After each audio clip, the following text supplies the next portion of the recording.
বুঝতেই পারেন রাজনীতির মানুষ, এ ব্যাপারে খুব বিদ্যা আমার নেই, বাট খেলা ফলো করি।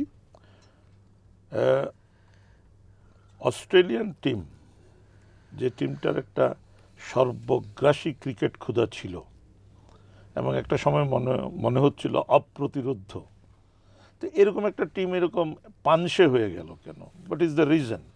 কোথায় যেন তারা পথ হারিয়ে ফেলেছে। রিজনটা আমার কাছে হচ্ছে, প্রথম কথা দেখুন, এটা কিন্তু কোচ বা ক্যাপ্টেন বা কিছু আমি বলবো না। আপনি একটা জিনিস দেবেন, একটা টিম থেকে Adam Gilchrist, mark Taylor, Steve ওয়া,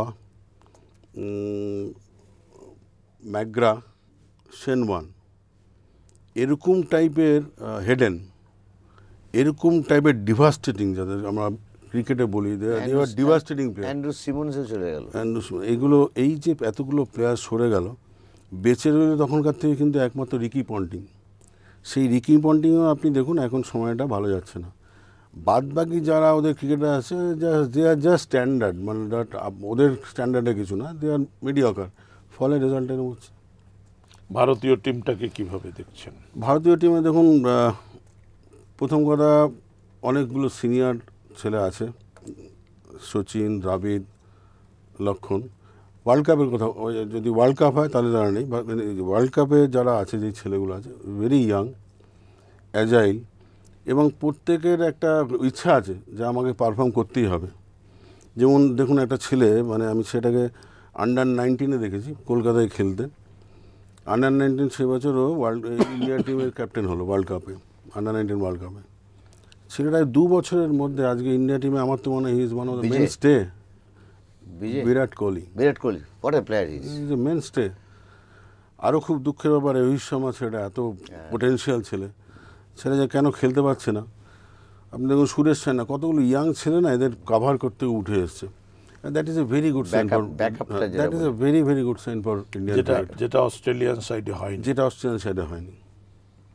সাউথ আফ্রিকা সম্পর্কে আপনার বিবেচনা বোধ কি? তাদের সম্পর্কে তো শুনি পত্রিকায় লেখে, সবসময় চোখ করে।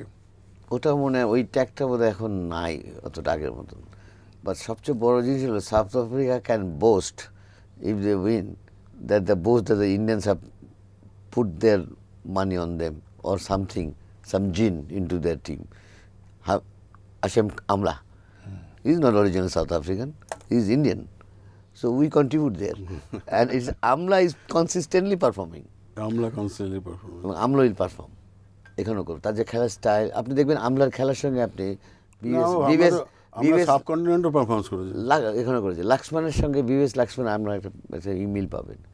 তো আমি যেটা দাদা বলতে চাই বল ভাই, Indian team is a complete package now, experience, youth, total branding হয়ে আছে।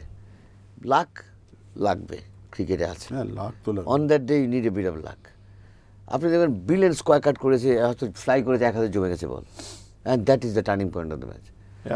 কিন্তু আমি যেটা হাইন্ডসাইডে বুঝি যে ইন্ডিয়ান সিলেকশন যেটা হচ্ছে, ভাই ইন্ডিয়ার ব্যাটসম্যান কিন্তু সবাই ব্যাট করতে পারে। হরভজন সিং সেঞ্চুরি করে ইন্ডিয়াকে সেভ করেছে, ম্যাচও জিতিয়েছে এই কিছুদিন আগে। ইন্ডিয়া যদি 4টা রেগুলার বোলার না নিয়ে যায়, পার্ট টাইম বোলার, আমি 5টা হলে ভালো, তার অন্তত 4টা একদম স্পেশালিস্ট বোলার যায়, 4টা স্পেশালিস্ট বোলার দিয়ে তো খেলছে, এখন খেলছে। এটা কিন্তু খেলছিল না কিছুদিন আগে, এই 1 মাস আগে ইসেতে last season. So this is a good sign, they have to go. Zaheer Khan is really firing from all cylinder. Nehra is a bad লাগছে, ওর চেহারায় ওরকম নাকি, ওর মতন বোলার, উইকেটে মানে কি ওর মতন একটা বোলার আপনি পাবেন না, ভালো মুভ করে, ইজ লেফট আর্ম 2টা, মানে বাট হিউছে না, অনেক বোলার অনেক থাকে যারা একই রকম, কিন্তু আরেকজন যেরকম আমাদের দুজনের কথা বলছি, লোকে ওরটা বেশি শুনছে, ওই জন্য শুনবে যে হি ইজ সো হ্যান্ডসাম,